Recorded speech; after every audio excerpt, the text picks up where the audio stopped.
রাজনৈতিক সহিংসতার বলি ৭৮ বছরের এক বৃদ্ধ মূলত ২০২২ সালে ৩০ নভেম্বর চরিলাম বাজারে সংঘটিত হওয়া একটি হত্যাকাণ্ডের ঘটনায় এবার মৃতের পরিবারের পক্ষ থেকে সরকারি চাকরি দেবার দাবি জানিয়েছে। চরিলাম বাজারের প্রকাশ্য দিবালোকে রাজনৈতিক সহিংসতায় নিহত হয়েছে ৭৮ বছরের বৃদ্ধ শহীদ মিয়ার পরিবার। শনিবার সকালে নিজ বাড়ির উঠোনে দাঁড়িয়ে রাজ্যের কৃষিমন্ত্রী এবং মুখ্যমন্ত্রীর উদ্দেশ্যে পরিবারের একটি সরকারি চাকরির দাবি করেছেন। অত্যন্ত গরিব পরিবারটি ২০২২ সালে ৩০ নভেম্বর প্রকাশ্য দিবালোকে চরিলাম বাজারে রাজনৈতিক হিংসায় নিহত হয়েছিলেন তিনি, এমনটাই খবর। তবে এই প্রসঙ্গে আজকে কি দাবি রাখলেন মৃতের পক্ষ থেকে তার ভাই, শুনুন। আমার বড় ভাই রাজনীতি হিংসা মারা গেছে। আমি দেখলাম মাননীয় কৃষিমন্ত্রী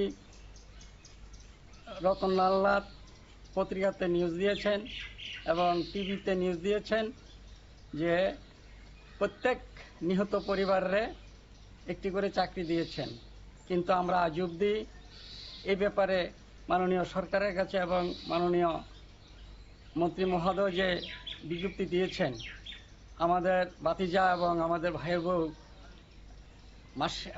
সামাজিক যে ভাতাটা ২০০০ টাকা করে পাইতেন, এই ভাতাটা পর্যন্ত এখন অবধি বঞ্চিত।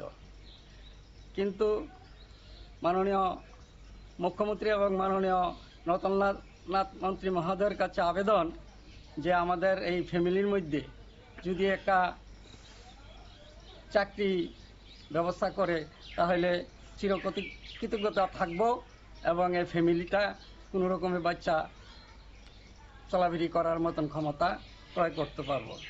আপনার ভাইয়ের কয়জন ছেলে আছে? আমার বড় ভাইয়ের 3 ছেলে, তাদের বউ এবং মা বাচ্চা নিয়ে খুব কষ্টে কাটাইতে হচ্ছে। কি করে তারা ডে লেবার এবং রাজমিস্ত্রি কাজ করে চলতে আছে। জায়গা সম্পত্তি কিছু নেই, বিপিএল পরিবার ভুক্ত এবং খুব কষ্টে দিন কাটাইতে আছে।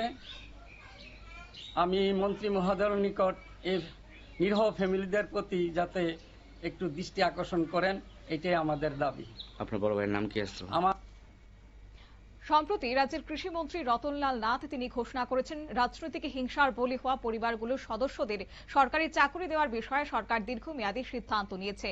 ইতিমধ্যে 18টি পরিবারের সদস্যদের চাকরি দেওয়া হয়েছে এবং আরও যারা বাকি রয়েছে তাদেরও সরকারি চাকরি দেওয়া হবে বলে তিনি জানিয়েছেন। এই ঘোষণার পরে শনিবার সকালে সিপাহীজলা জেলার চরিলাম উত্তর মুড়া এলাকায় রাজনৈতিক হিংসায় নিহত শহীদ মিয়ার পরিবার সরকারের কাছে সরকারি চাকরির দাবি জানিয়েছে। পরিবারের সদস্যরা নিজ বাড়ির উঠোনে দাঁড়িয়ে মুখ্যমন্ত্রী এবং কৃষিমন্ত্রীর উদ্দেশ্যে আবেদন রাখেন তাদের পরিবার থেকেও একজনকে সরকারি চাকরি যেন দেয়া হয়। নিয়ে নিচ্ছি ছোট্ট একটি বিজ্ঞাপন বিরতির সঙ্গে থাকুন।